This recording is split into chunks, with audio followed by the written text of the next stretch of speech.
일단은 이게 뭐가 틀렸는지 잘못됐는지 확인하지 않고 비판하는, 특별히 성숙하지 않은 이러한 인터넷 문화가 그 원인이라고 저는 생각이 됩니다. 제대로 된 확인 없이 자기의 관점을 지지하지 않는 것처럼 보이면 설령 그것이 법적으로 도덕적으로 틀린 일이 아니더라도 그냥 저 사람은 나쁘다, 그래서 인격 모독, 인격 살해에 가까운 험담과 심지어 살해 위협까지 서슴지 않는 것이 여러분 오늘날의 비판 문화, 비난 문화가 아니겠습니까?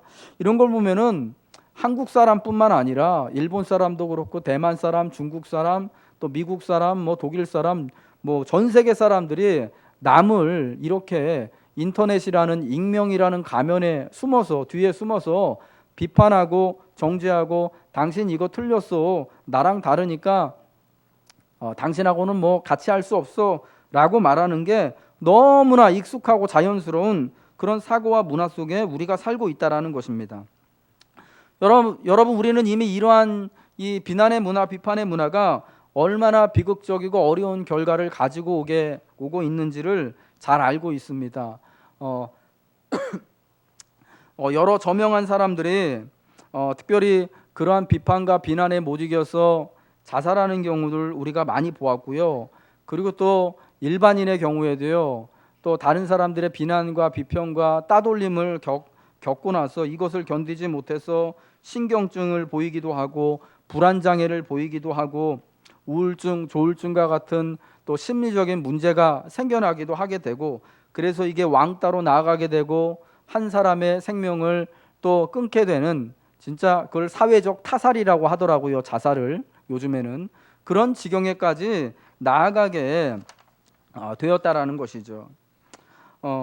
이게 참 사실은 옳지 않고 참 고쳐야 한다라는 것을 우리는 잘 알고 있습니다. 아들러라고 하는 심리학자면서 의학자인 사람이요, 요즘에 그 추신수 선수가 읽고 되게 추천해서 유명해진 책이 있지 않습니까? 미움받을 용기, 혹시 읽어보셨습니까? 네, 저는 어저께 그 책을 이제 받아봤거든요. 이제 보려고요.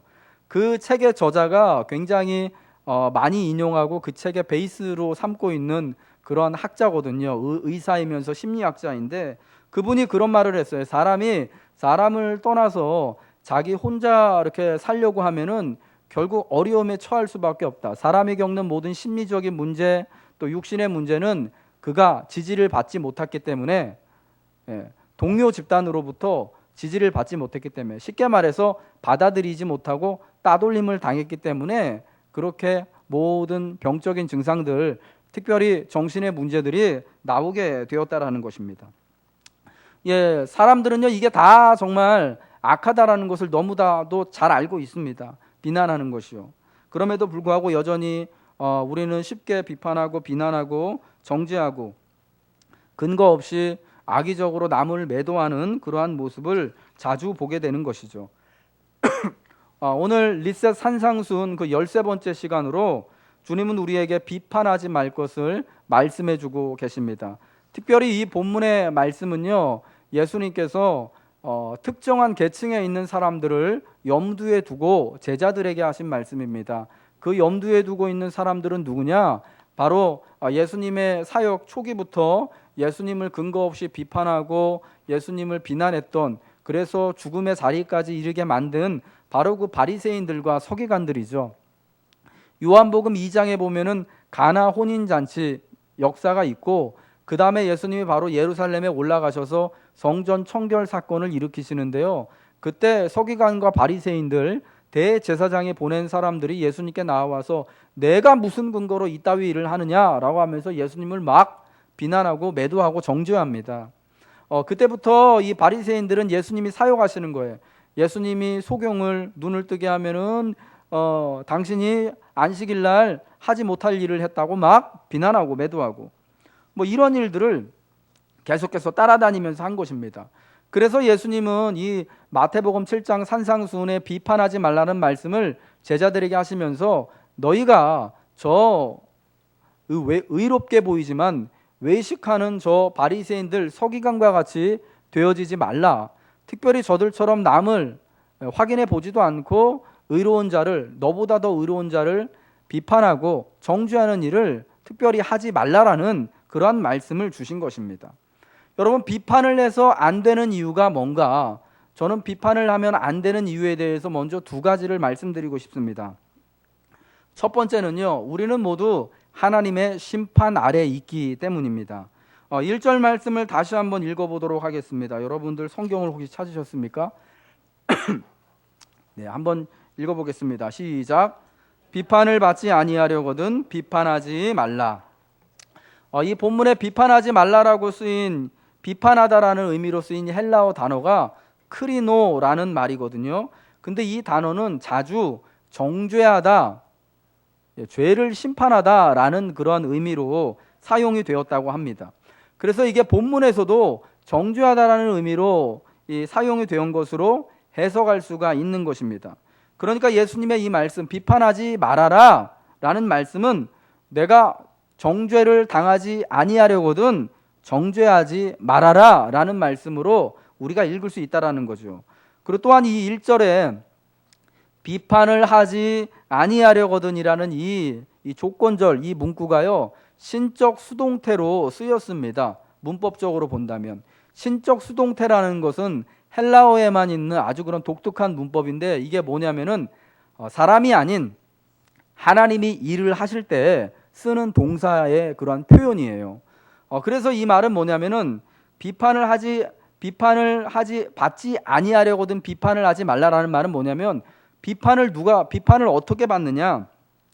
바로 마지막 때에 하나님의 심판, 하나님이 친히 우리를 정죄하시는 것을 의미하든지, 아니면은 우리가 죄를 졌을 때 하나님이 그때 죄 지은 사람들을 정죄하고 심판하는 것을 의미한다라고 그렇게 해석할 수 있다라는 것입니다. 이러한 본문의 해석을 통해 볼 때 예수님께서 비판하지 말라고 하신 첫 번째 이유가 바로 정죄와 심판은 사람인 우리가 하는 것이 아니라 오직 하나님 한 분만이 하실 수 있기 때문에 비판하지 말아라, 정죄하지 말아라 라고 말씀하신 것이 분명합니다. 만약 우리가 비판을 한다면, 정죄를 하게 된다면 그것은 하나님의 고유하신 권한, 죄를 정하시고 재판을 하시는 그 하나님의 권한을 침해하는 일이 되는 것입니다. 그것은 비판하는 자 스스로가 마치 하나님과 같이 되는 아주 망령된 일이 되기 때문에 성도는요, 특별히 남을 비판하는 것, 정죄하는 것을 특별히 두렵게 여기고, 내가 하나님의 자리에 설 수 없지라는 마음으로 주의해야 한다는 것입니다. 사랑하는 여러분, 정죄할 수 있는 분, 죄를 정하고 그 죄값에 대한 심판을 하시는 분은 오직 하나님 한 분이심을 믿으시기를 주님의 이름으로 축복합니다. 두 번째, 우리가 비판을 해서는 안 되는 이유는 바로 우리는 모두 동일한 죄인이기 때문입니다. 한번 따라해 보겠습니다. 우리는 모두 죄인입니다. 아멘. 본문 3절과 4절의 말씀을 우리 같이 한번 읽어보도록 하겠습니다. 화면에 나옵니다. 시작.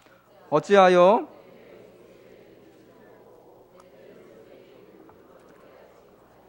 보라, 내 눈 속에 들보가 있는데 어찌하여 형제에게 말하기를 나로 내 눈 속에 있는 티를 빼게 하라 하겠느냐. 로마서 2장 1절의 말씀도 보겠습니다. 화면에 나옵니다. 시작. 그러므로 남을 판단하는 사람아, 누구를 막론하고 내가 핑계하지 못할 것은 남을 판단하는 것으로 내가 너를 정죄함이니 판단하는 내가 같은 일을 행함이니라. 비판하는 사람은, 정죄하는 사람은 어떤 사람이라고 주님이 말씀하시느냐? 형제의 눈 속에 있는 작은 티, 먼지는 보면서도 동시에 자기 눈 속에 있는 들보, 석가래는 보지 못하는 그런 사람이라는 것입니다. 비판하는, 정죄하는 그 사람에게 사실은 더 큰 비판받을 만한, 심판받을 만한, 정죄받을 만한 문제가 있다라는 것이죠. 로마서 2장 1절의 말씀처럼 남을 판단하는 사람, 남을 비판하고 정죄하는 그 사람이 누구를 막론하고 핑계할 수 없는 것이 남을 판단하는 그 판단과 기준을 가지고 스스로가 스스로를 정죄하기 때문에, 특별히 같은 일을 행하기 때문이다라고 말씀을 해주고 있습니다. 주님이 말씀하신 것처럼요, 죄인이 죄인을 정죄할 수가 없는 것입니다. 왜냐? 그 비판을 통하여서, 정죄함을 통하여서 나도 똑같은 아니 사실은 나는 더한 죄인이다라는 거, 내게 더 큰 심판과 멸망이 기다리고 있다라는 것을 스스로 자인하는 꼴이 되기 때문입니다. 주님이 말씀하신 것처럼 죄인이 죄인을 정죄할 수 없고요, 맹인이 맹인을 인도할 수 없습니다. 우리는 모두가 다 죄인이기 때문에 죄로부터 자유할 수 있는 존재들이 아니기 때문에 그렇다라는 것입니다. 그렇기 때문에 정죄하는 것, 비판하는 것을 우리는 주의해야 합니다. 주님이 가르쳐 주신 기도문에 우리가 우리에게 죄 지은 자를 사하여 준 것 같이 우리 죄를 사하여 주옵시고 라는 구절이 있습니다. 예수 그리스도의 보혈로 죄 사함 받은 성도로 우리가 정죄하지 않고 비판하지 않고 심판하지 않게 해달라는, 여러분, 그러한 기도인 것입니다. 그렇게 함으로써 우리가 받은 이 죄사함과 은혜를 더욱 분명한 것으로 해달라는 것이죠. 예수님을 믿으면서도 여전히 남을 비판하고 정죄하고 남을 판단하는 의식으로 내가 가득하다면 과연 죄사함의 은혜로 나는 새롭게 변화되었나, 하나님의 은혜가 나에게 있는가를 여러분 의심해 보아야 한다라는 것입니다. 그럼 여러분, 비판을 피할 수 있는 그런 남을 비판하는 것을 피할 수 있는 방법은 무엇일까요?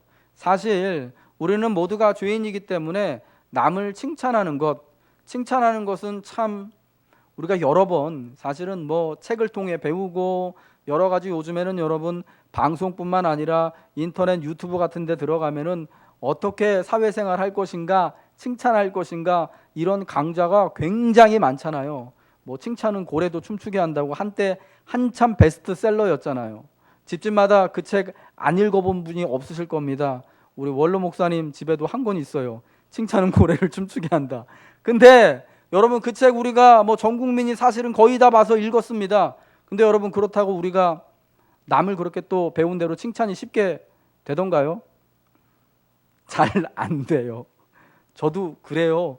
아이들 정말 사랑으로 잘 돌봐줘야 되고 늘 격려해야 된다는 거 알면서요, 어느 날인가 우리 아들놈이요, 아빠 잉글리시 스펠링이 어떻게 되지 않는데 막 화가 나더라고요. 저 미국에서 5년 살고 온 놈이 잉글리시 스펠링을 몰라가지고 막 울컥하더라고요. 정말 승질이 나더라고요. 여러분, 사람이 그래요. 칭찬하고 격려하는 것은 배워도 안 되지만, 울컥하고 화내고 비판하고 정리하는 거는요, 뒤에 숨어가지고 두세 사람이 모여서 기도하는 건 너무 힘들지만, 두세 사람이 모여서 남 험담하는 거, 뒷담화하는 거는 너무 자연스러운 게 우리들이잖아요. 그럼 여러분, 그렇다고 하나님 앞에 하나님, 우리가 생긴 게 이렇습니다, 우리가 죄인이니까 그렇잖아요, 핑계할 수 없는 거죠. 그럼 어떻게 해야 될까요? 첫 번째, 비판을 피할 수 있는 방법으로요, 항상 내가 주님 앞에 있음을 기억하시기 바랍니다. 베드로후서 2장 10절과 11절 말씀, 우리 금요일자 성경 큐티 본문이었는데 같이 읽겠습니다. 시작. 특별히 육체를 따라 더러운 정욕 가운데서 행하며 주관하는 일을 멸시하는 자들에게는 형벌할 줄 아시느니라. 이들은 당돌하고 자긍하며 떨지 않고 영광 있는 자들을 비방하거니와 더 큰 힘과 능력을 가진 천사들도 주 앞에서 그들을 거슬러 비방하는 고발을 하지 아니하느니라. 아멘. 여러분, 당돌하며 자긍하며 떨지 않고 영광 있는 자들을 비방하는 자들, 그러니까 베드로후서에 나와 있는 대로 믿음이 연약한 성도들을 꼬여가지고 믿음으로부터 떨어지게 하려는 그들이요, 어떠냐? 그들은 비방하기를 정말 당돌하고 자긍해서 영광 있는 주의 성도들, 또 주의 사역자들, 주의 교회를 비방하는 것을 스스럼없이 합니다. 그런데 더 큰 힘과, 그들보다 더 큰 힘과 능력을 가진 천사들은 어떻게 하느냐? 주님 앞에서 그들을 거슬러 비방하는 고발을 하지 않는답니다. 이게 유다서 1장, 신약성경 유다서 1장 9절에 보면은 천사장 미가엘이 이 모세의 시체에 대하여서 이 마귀와 더불어 변론하는 장면이 나오는데, 그때 뿔딱지가 천사장 미가엘이 여러분 어떻게 얘기를 하냐면은 이렇게 말해요.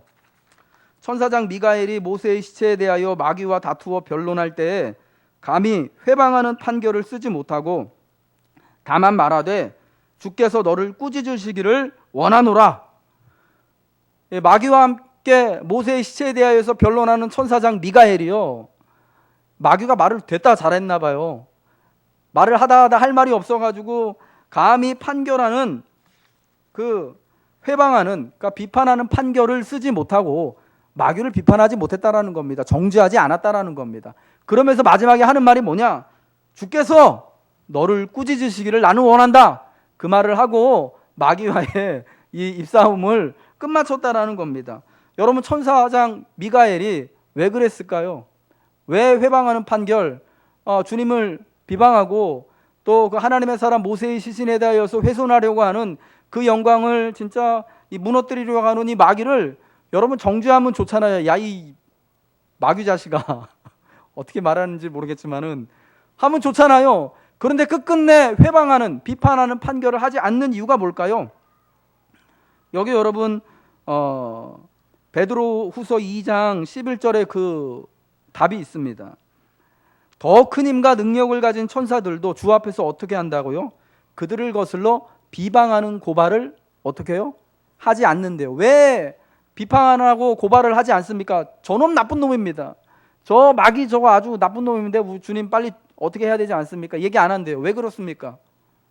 거기가 주님 앞이기 때문에 그렇다는 겁니다. 천사장 미가엘이 주님의 더 큰 힘과 능력을 가진 천사들이 여러분 주님 앞, 권능 있는 주님 앞에 모셔서 주님을 지금 주님과 함께 하고 있기 때문에 재판장이고 구주이신 그분이 계시기 때문에 감히 자기가 판결하지 않겠다라는 겁니다. 나서지 않겠다라는 겁니다. 모든 정죄와 모든 결정과 모든 심판의 권한을 주님께 돌리겠다라는 거죠. 그가 주님 앞에 있음을 알기 때문에 그렇다라는 거죠. 마찬가지로 여러분 성도들도요, 우리가 주님 앞에 살아가고 있음을 알 때 이러한 판결하는, 남을 회방하고 판결하는, 정죄하는 잘못을 우리가 조금이나마 줄여 나갈 수 있게 된다라는 것입니다. 하나님만이 유일한 심판주며 죄를 정하시고 특별히 모든 불의와 악에 대해 정죄하시고 다스리신다라는 확실한 믿음 있을 때에 감히 회방하고 비판하는 판결을 하지 않게 되는 것이죠. 여러분, 이 하나님의 영광 가운데 서게 된 이사야나 에스겔 같은 선지자들이 처음에 어떻게 했습니까? 너무나 두려워서 자기의 입을 가릴 수밖에 없지 않았습니까? 특별히 이사야 6장에 보면은 우시야 왕이 죽은 이후에 그 시대를 정말 안타까워하면서 하나님 앞에 자비를 구하며 기도하던, 성전에서 기도하던 이사야가 하나님의 영광을 봅니다. 하나님의 보좌와 보좌에 앉으신 그분을 봅니다. 그러면서 어떻게 합니까? 화로다, 나로 망하게 되었도다. 나는 입술이 부정한 사람이요 입술이 부정한 백성 중에 거하면서 만군의 여호와이신 왕을 배웠음이라 하면서 자기 자신에게 임한 하나님의 영광을 봐서 내게 화다라고 이렇게 말합니다. 그러면서 여러분 거기 아주 우리가 좀 분명히 살펴보아야 할 그런 문구가 나오지 않습니까? 나는 입술이 부정한 사람으로서. 여러분, 선지자가 입술이 부정하면 얼마나 부정했겠습니까? 지금도 그 시간에도 우시야 왕이 죽고 그 연약한 이제 무너질 유다 나라를 위하여서 하나님 앞에 자비를 베풀어 달라고 기도하는 그 이사야의 입술이 더러우면 얼마나 더럽겠어요. 부정하면 얼마나 부정하겠습니까? 그런데 하나님을 보고 나니까 자기 입술이 얼마나 부정하고 내가 이 부정한 입술 가운데 거하는 백성들과 함께 있다라는 것이 두려워서 내가 망하게 됐다라고 고백하지 않습니까? 그만큼 여러분, 우리의 입술이 특별히 하나님 앞에 있게 될 때 내가 얼마나 부정한 자인지, 특별히 부정한 입술인지를 깨닫게 된다라는 것입니다. 여러분, 그렇기 때문에 감히 누가 누구를 판결하고 회방하고 정죄하는 말을 감히 할 수가 없게 되어지는 것입니다. 물론 여러분, 선지자나 하나님의 은혜로 천사가 주의 제단에 있는 그 제단에서 숯불을 가져다가 입술에 대면서 그의 입술을 정결케 하시잖아요. 그러면서 이사야를 또 하나님의 백성들을 향한, 열방을 향한 하나님의 스피커로 세워주시지 않습니까? 여러분, 그럼 우리가 이러한 것을 보면서 특별히 기억해야 하는 것이 바로 이것입니다. 나는 입술이 부정한 백성으로서, 여러분 여기 이사야보다 더 깨끗한 입술을 가지고 계신 분이 없으시죠? 아멘인 줄로 저는 믿습니다. 그렇기 때문에 우리가 그러한 입술을 가지고 그러한 우리의 몸을 가지고 주님 앞에 살아가는 것입니다. 그러므로 늘 내가 주님 앞에 있기 때문에 항상 조심하고 주의하고 우리 스스로를 가릴 줄 아는 여러분 그런 은혜가 있어야 한다라는 것입니다. 두 번째로 여러분 비판을 피하기 위하여서요. 사랑과 긍휼의 마음을 품으시길 바랍니다. 여러분 과연 인간이 죄인을 사랑할 수 있을까요? 큰 잘못을 저지른 그 사람을 여러분 품고 용서하고 사랑할 수 있습니까? 예, 사람은 사람을 사랑할 수 있습니다. 여러분 자신을 무척이나 아끼고 사랑하시죠. 이번 주에 지난주에 부천에 11살짜리 먹은 초등학생 아이를 자기 친아버지 엄마가 학대하고 너무 때려가지고 죽여서 결국은 죽은 그런 사건이 있었잖아요. 근데 이 매정한 아버지 어머니가 여러분 어떻게 했습니까? 그렇게 애를 때려놓고 애가 지금 저 건넌방에서 죽어가고 있는 건도 모르고 자기들 배고프니까 치킨 시켜 먹었대요. 진짜 막 사람에 대한 배신감과 더불어서 어떻게 진짜 할 수 없는 그런 분노가 생기더라고요. 너무 안타깝고 화도 나고. 여러분 자기 자식은 그렇게 때려 죽일 만큼 그렇게 악한 자도요, 지가 배가 고프니까 치킨 시켜 먹더라고요. 자기 몸은 끔찍히 생각하고 아끼는 게 사람입니다. 여러분 우리 스스로가 다 죄인이라고 고백하지 않았습니까? 죄인을 사랑하는 게 그래서 가능한 겁니다. 왜냐하면 죄인된 자기 자신을 끔찍하게 아끼고 사랑하는 게 자기 속에 있거든요. 더군다나 여러분 우리에게는 누구보다도 우리를 아끼고 사랑하시는 주님의 성령이 늘 함께하고 계시지 않습니까? 그러므로 우리는 여러분 충분히 죄인을 사랑할 수 있어요. 충분히 주님의 사랑과 긍휼의 마음을 품고 살아갈 수 있다라는 겁니다. 제가 복음서에서 가장 좋아하고 은혜롭게 여기는 요한복음 8장에 나오는 현장에서 간음하다 붙잡혀온 이 여인을 예수님이 여러분 어떻게 하십니까? 이제 곧 정죄를 당하고 돌에 맞아 죽어야 할 운명인 이 여자를 그 자리에서 예수님이 구원해 주시지 않습니까? 여러분 그녀를 사실은 정말 정죄받고 비난받고 돌에 맞아 죽어야만 합니다. 여러분 오해하지 마십시오. 예수님이 그녀의 죄를 눈 감아 주신 것은 아닙니다. 그러나 지금 정죄받고 죽어야 하는 그 영혼을 사랑하셔서 나도 너를 정죄하지 않겠다라는 것을 통하여서 이 여자의 죄의 문제를 해결해 주시고 이 여자도 또 다른 그리스도의 제자들처럼 하나님의 자녀가 되는 그 은혜의 길을 열어주신 줄 믿으시기 바랍니다. 죄를 정하는 것으로, 비판하는 것으로, 돌을 던져서 죄인을 죽이는 것으로 여러분 죄를 극복할 수 있는 것이 아니다라는 것이죠. 비판이 죄악을 물리칠 수 없지요. 죄가 죄를 물리칠 수 없죠. 비판을 극복하는 것, 죄의 문제를 해결하는 것은요, 오직 예수 안에 있는 사랑과 긍휼입니다.